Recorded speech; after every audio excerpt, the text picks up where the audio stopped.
Fresh గా వచ్చిన updates లో మీదే నిఖిల్ది ఫ్రెండ్షిప్ గురించి తెలుసుకోవాలంది. మీకు ముందుగా నిఖిల్ నచ్చలేదు, కానీ ఇప్పుడు మీకు ఎలా ఫ్రెండ్షిప్ కుదిరింది? ఇదే కదా బాస్, ఎగ్జాక్ట్లీ ఇదే కదా విష్ణుప్రియ అంది. దానికి సోనియా నో కామెంట్స్ అనేసరికి విష్ణుప్రియ కూడా సైలెంట్ అయిపోయింది. కానీ మళ్ళీ Sonia I don't belong to your adulterated comedy అని పెద్ద ట్యాగ్ ని విష్ణుప్రియ పైన పడేసింది. ఇప్పుడు అంత పెద్ద మాటనే ముందు కొంచెమైనా ఆలోచించాలి కదా. విష్ణుప్రియ నీ దగ్గరికి వచ్చి ఏంటి నీకు నిఖిల్కి మధ్య ఏంటి అని అడిగిందా? లేదంటే స్టార్టింగ్ లో నీకు నచ్చని నిఖిల్ ఇప్పుడు నచ్చుతున్నాడంటే సంథింగ్ అని అందా? లేదే, చాలా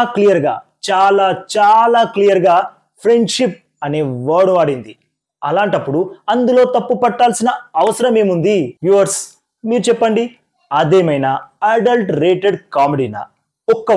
ఒక్క వర్డ్ అన్నా విష్ణుప్రియ తప్పుగా మాట్లాడిందా? చెప్పండి. బట్ సోనియా మాత్రం తన స్టైల్ ఆఫ్ టాకింగ్ స్కిల్స్ తో విష్ణుప్రియని బ్లేమ్ చేయాలని చూసింది. కానీ ఇక్కడ సీన్ రివర్స్ అయింది. విష్ణుప్రియ పచ్చ కామర్లోలకి లోకమంతా పచ్చ కనిపించినట్లు నీలో చెడుంది కాబట్టే చెడు వినిపించింది అని గట్టిగా ఇచ్చి పడేసింది. నాకైతే ఈ ఇష్యూలో విష్ణుప్రియది తప్పే లేదనిపించింది బాస్. అలాగే తన పర్సనాలిటీ మీద ఎద్దవ్వ ట్యాగులు వెయ్యాలని చూస్తే మామూలుగా ఉండదని క్లారిటీ ఇచ్చేసింది.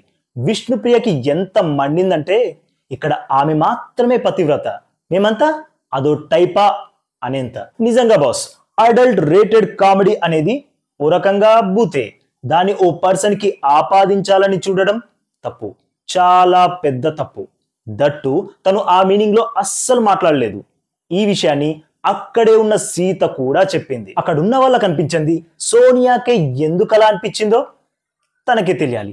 అందుకే ఈ ఇష్యూలో విష్ణుప్రియ తప్పే లేదని నా ఫీలింగ్ బాస్. మరి మీ ఒపీనియన్ ఏంటో కామెంట్ చేసేయండి. అలాగే వీడియోకి ఒక లైక్ కొట్టి మన ఛానల్ని సబ్స్క్రైబ్ చేసి ఈ చిన్న యూట్యూబ్ ఛానల్ని ఎంకరేజ్ చేయండి బాస్.